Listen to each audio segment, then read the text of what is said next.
يا أيها الرسول بلغ ما أنزل إليك من ربك وإن لم تفعل فما بلغت رسالته والله يعصمك من الناس إن الله لا يهدي القوم الكافرين.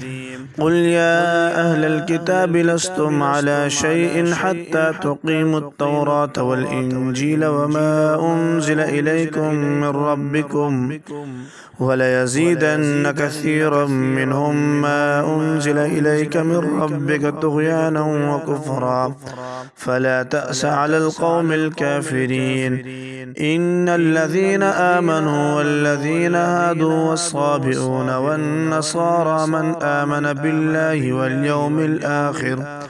واليوم الآخر وعمل صالحا فلا خوف عليهم ولا هم يحزنون.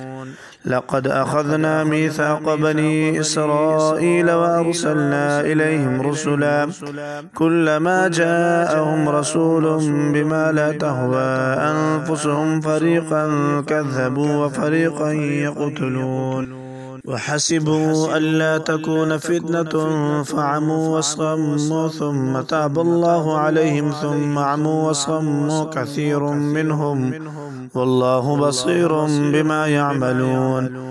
لقد كفر الذين قالوا إن الله هو المسيح ابن مريم وقال المسيح يا بني إسرائيل اعبدوا الله ربي وربكم إنه من يشرك بالله فقد حرم الله عليه الجنة ومأواه النار وما للظالمين من أنصار. لقد كفر الذين قالوا إن الله ثالث ثلاثة وما من إله إلا إله واحد وإن لم ينتهوا عما يقولون ليمسن الذين كفروا منهم عذاب أليم. أفلا يتوبون إلى الله ويستغفرونه والله غفور رحيم.